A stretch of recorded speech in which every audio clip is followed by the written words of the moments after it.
नमस्कार, MG TV में आपका स्वागत है। मैं हूं पूनम शुक्ला। आइए चलते हैं खबरों की ओर।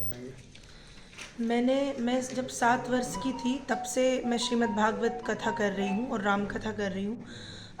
अभी मेरी उम्र 27 वर्ष है और अब तक मैंने लगभग 450 श्रीमद् भागवत कथा और राम कथा पूरी की हैं। और लंदन से वर्ल्ड बुक रिकॉर्ड मुझे मिला है, कमिटमेंट सर्टिफिकेट, जिसमें मैंने एक कम उम्र में, यंग एज में काफ़ी कथाएं की उसके लिए।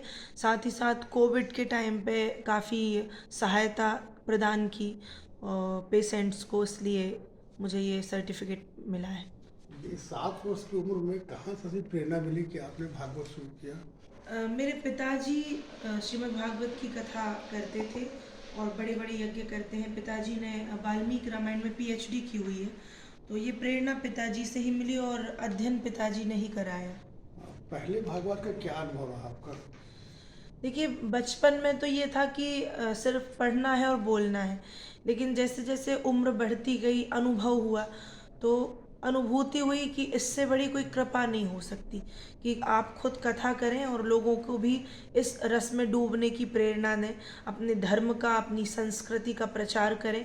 क्योंकि जैसा कि हम जानते हैं कि भारत या भारतीय संस्कृति से बड़ी, सनातन संस्कृति से बड़ी कोई संस्कृति नहीं है, परम प्राचीन और नित्य नवीन है। तो इसका प्रचार करने का अवसर प्रभु ने हम लोगों को दिया, तो ये बहुत बड़ा सौभाग्य है जीवन का। आपके बारे में लोग जानना चाहते हैं दीदी कि परिवार में कौन कौन है, आपकी एजुकेशन क्या है और आगे आपकी भविष्य को लेकर क्या आपकी योजनाएं हैं? मेरा नाम प्राची शुक्ला है और मेरे घर में मेरे पिताजी हैं, मेरी मम्मी हैं, माताजी, और मैं मेरे माता पिता की एक ही बेटी हूँ, एक ही हूँ, बेटा बेटी जो कह लें आप। और मेरे घर पे मेरे हस्बैंड हैं और मेरी बिटिया है छोटी, 4 साल की।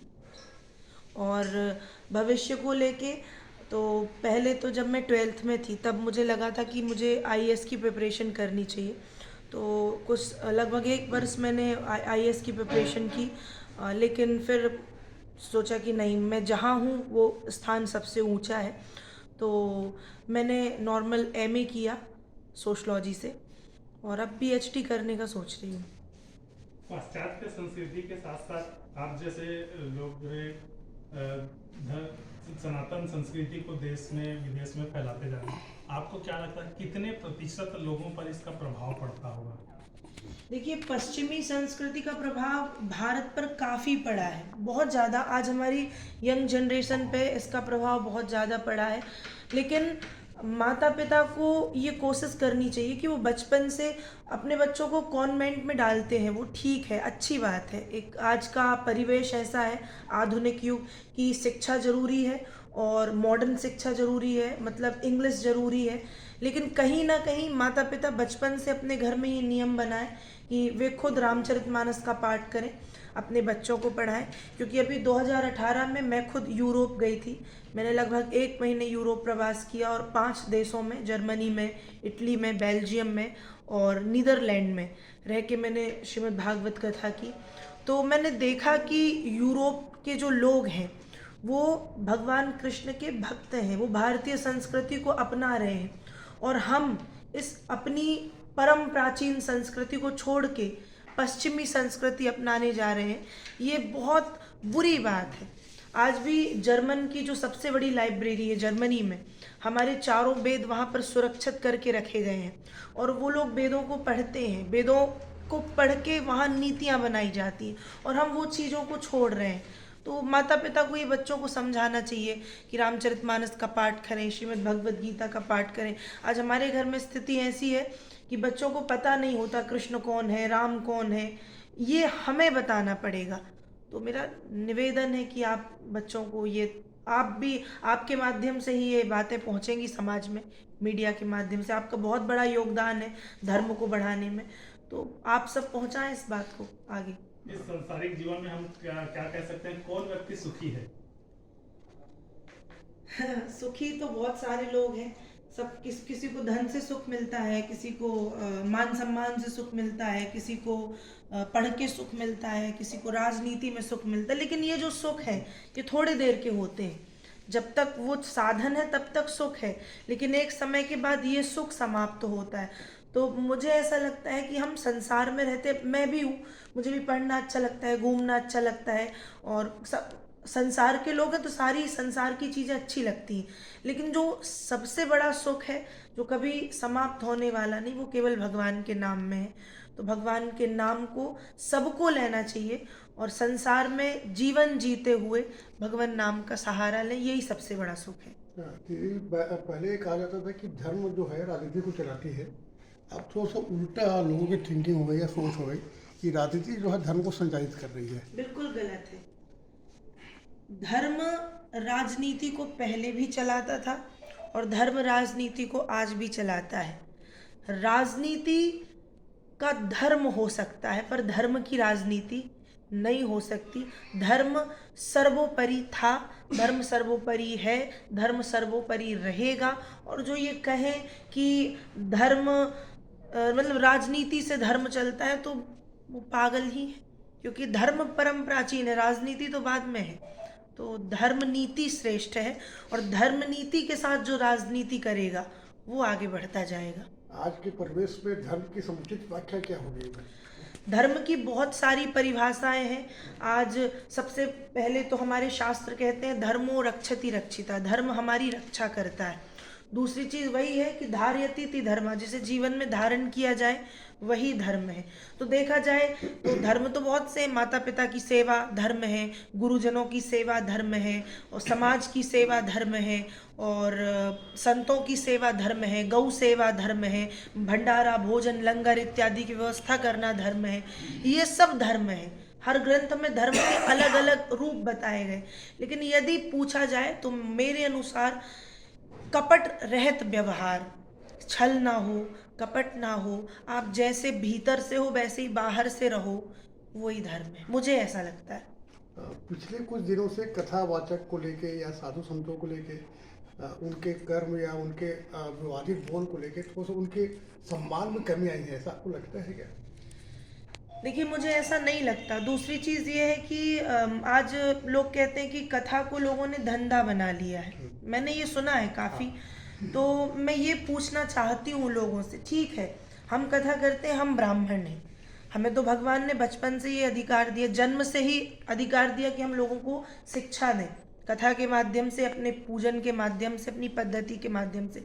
लोग आज जो लोग नाचते हैं, नाचने वाले लोग, उनको 2 घंटे के 5 लाख और 7 लाख रुपए देते हैं, उससे समाज में दूषितता फैलती है। आप बताइए, मैं गलत नहीं हूँ शायद, लेकिन जो लोग कथा करते हैं वो क्या समाज में गंदगी फैलाते हैं? वो तो मंच के माध्यम से कुछ अच्छी बात ही बताते हैं ना, कि शराब नहीं पियो, नाम का जाप करो, माता पिता की सेवा करो, और यदि इसमें वो दक्षिणा लेते हैं तो गलत क्या है? नहीं, राम रहीम जैसे इस तरह के बहुत सारे जो संत हाँ, आए, ये उनके बारे में। ये वो संत नहीं है, फिर वो संत नहीं है। वो संत का सिर्फ एक चोला पहने है, वो संत नहीं हो सकते। मैं हमेशा कहती हूँ कि संत, लोग सोचते हैं कि संत कौन है जिसने बहुत लंबा टीका चंदन लगाया, लाल पीले भगवा कपड़े पहने। बाबा तुलसी ने मानस में संत को परिभाषित किया है कि संत कौन, जैसे आप लोगों के पास कैमरे होते हैं, उसको चलाना कैसे, उसके लिए एक बुकलेट आती है, आप पढ़ो वो समझ जाएंगे। वैसे ही संत, जो हमारे ऋषि मुनि, उन्होंने ग्रंथ बनाए बुकलेट की तरह, कि आप ग्रंथ को पढ़ो, संत कौन है उसको जानो, किसी पे भी अंधविश्वास मत करो। तो जो 1-2 लोग हैं, जैसा कि आपने नाम लिया राम रहीम या अन्य भी, ये जो लोग हैं ये संत नहीं थे, ये संत का चोला पहने हुए थे। और इन 1-2 लोगों के कारण पूरी संत परंपरा या पूरी गुरु परंपरा को बुरा कहना गलत है। ये संत नहीं थे, ये असंत थे, जो संत का चोला धारण करके धर्म में बैठे हुए थे। जी, मेरा एक सवाल है जी, आपने कहा कि जो नाचने वाले हैं वो कुछ देर नाच के पैसा ले लेते हैं, तो आप इसमें कथा में आई हैं, तो ये आपका पेशा है या धर्म का उपदेश देने आए? देखिए, हम लोग धर्म का उपदेश ही देने आए, पेशा नहीं है ये।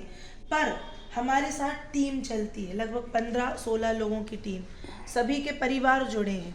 तो हम लोगों को पे करना पड़ता है। जो संगीत की टीम है वो फ्री में नहीं आती। यदि प्रधानमंत्री भी देश को चलाते हैं तो वो भी पेमेंट लेते हैं, यदि राष्ट्रपति भी देश की सेवा करते हैं तो वो भी पेमेंट लेते हैं, यदि आर्मी ऑफिसर भी बॉर्डर पे खड़े हैं तो वो भी पेमेंट लेते हैं।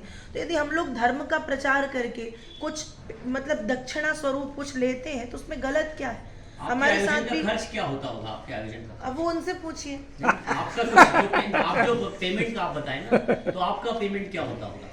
देखिए कथा का तो एक होता है जो मैं आप उनसे पूछ लीजिएगा, वो बता देंगे, मैं नहीं बताऊंगी। ठीक है आपके व्यक्तिगत अधिकार लेकिन है। जो कथा का जैसे कहते हैं ना, कथा लोग हर स्तर की कराते हैं, बहुत छोटी भी होती है। कुछ लोग ऐसे, अभी कोविड के टाइम पे हम लोगों ने एक कमरे में कथा की।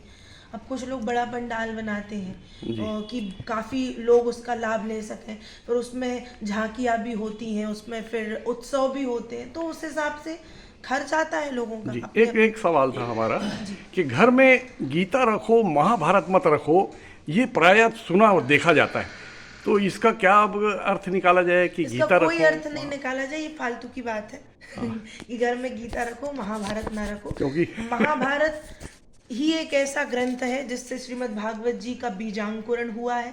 महाभारत में 18 पर्व हैं और महाभारत का अध्ययन करना चाहिए। महाभारत घर में रखने से महाभारत नहीं होती, ऐसा गलत है। ये लोगों ने भ्रांतियां फैलाई हैं, ये गलत बात है। लगातार धर्मांतरण हो रहा है, जी हाँ। धर्म की रक्षा कैसे हो सकती है? धर्म की रक्षा ऐसे हो सकती है कि कथा के माध्यम से संतजन है, जो गुरुजन है, या आप लोग भी जो हैं, वो अपने समाज के लोगों को जागरूक करें कि भैया सनातन संस्कृति परम प्राचीन है, प्राचीन काल से चली आ रही है, आप उसे ना छोड़ें। आज मैंने भी देखा, मैं झारखंड गई थी कथा करने, तो वहाँ बताया कि जो गांव के लोग हैं, मतलब 10-10 हज़ार रुपए में क्रिश्चियन बना रहे हैं लोगों को, धर्मांतरण हो रहा है लोगों का। तो एक तो अशिक्षा, उन्हीं लोगों का धर्मांतरण किया जा रहा है ज़्यादातर, जो कम पढ़े लिखे या पढ़े लिखे बिल्कुल नहीं, उनको सिर्फ पैसा चाहिए, रोटी चाहिए, भोजन चाहिए, घर चाहिए, वो दे रहे हैं और लोग उनका धर्मांतरण करा रहे हैं। तो सबसे पहला तो ये है कि लोगों में शिक्षा का प्रचार हो।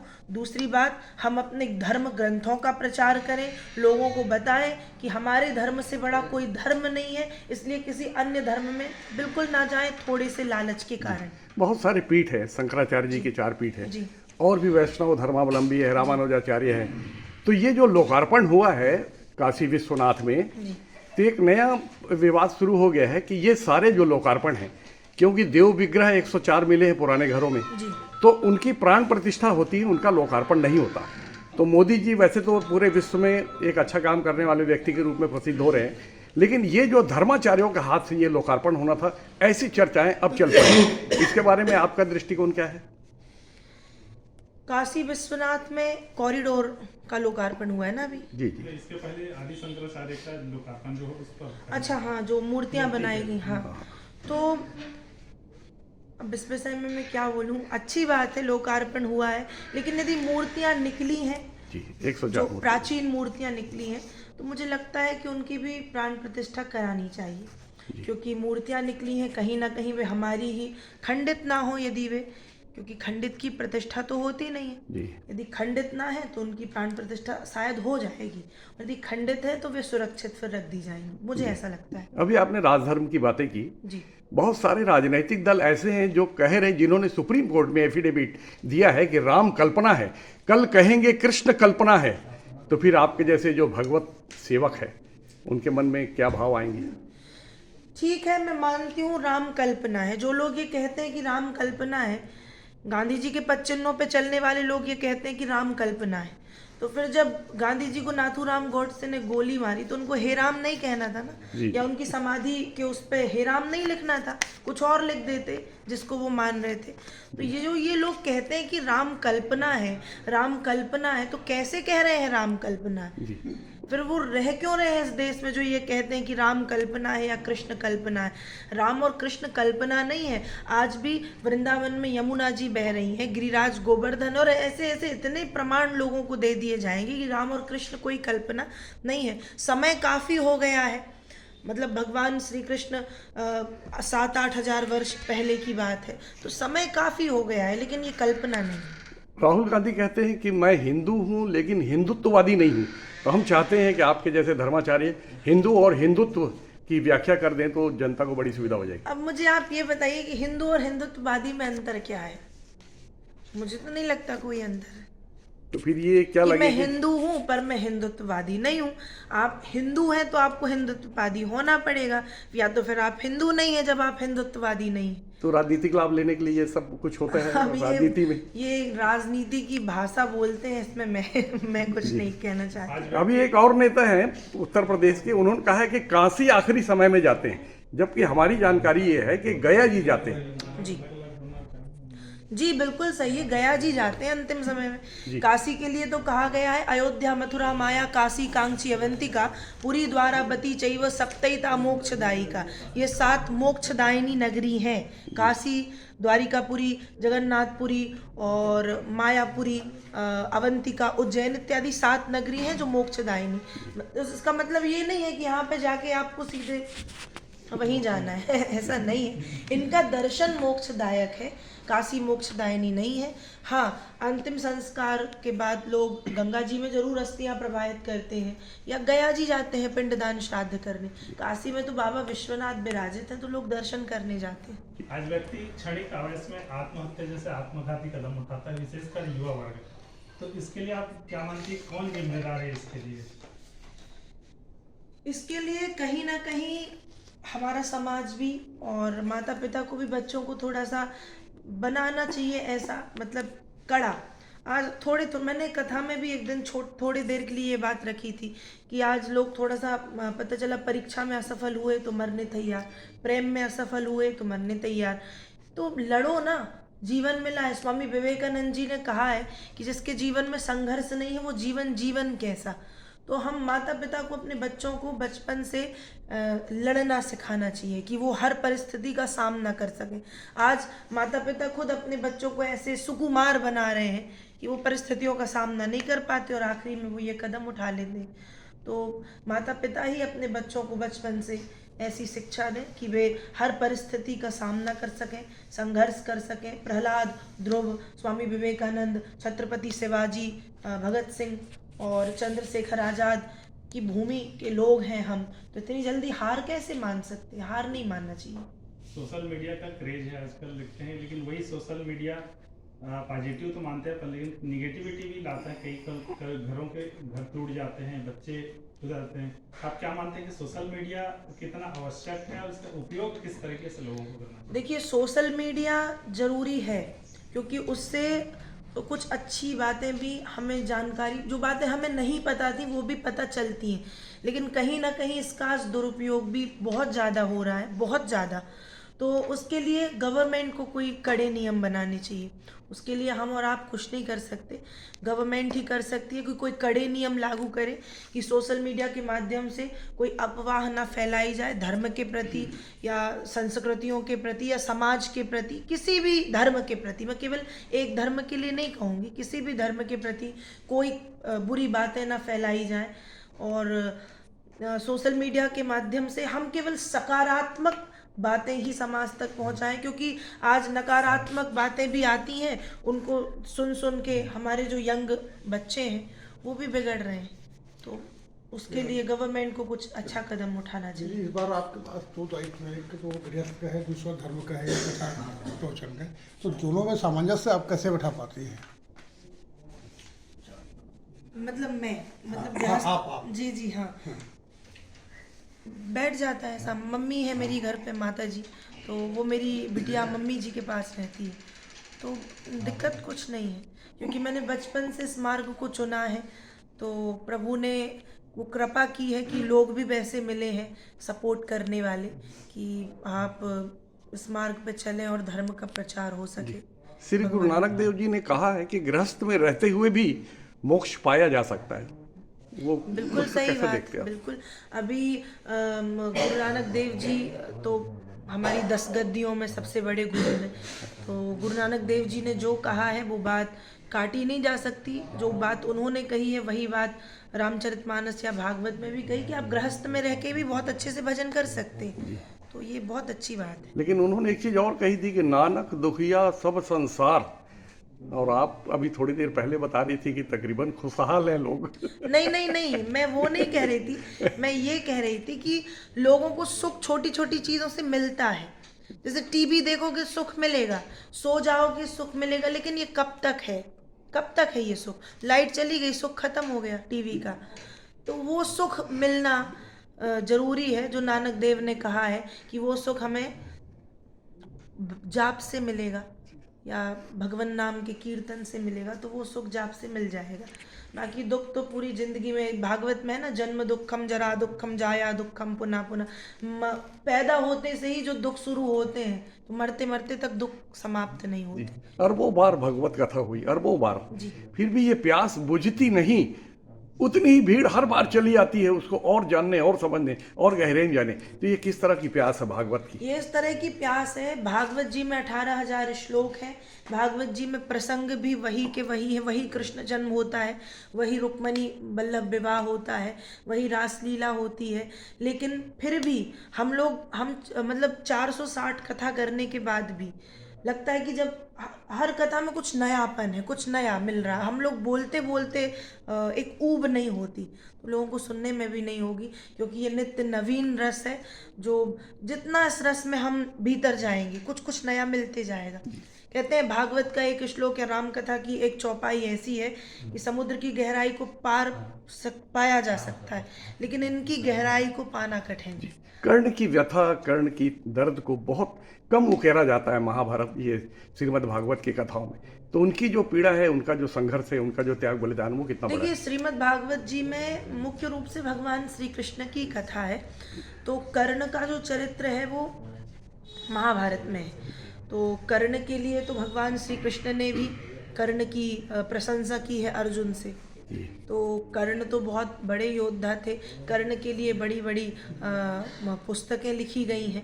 ऐसा नहीं है कि कर्ण के विषय में बोला नहीं जाता, बहुत बोला जाता है, और केवल कर्ण के विषय में ही बड़े बड़े ग्रंथ लिखे गए।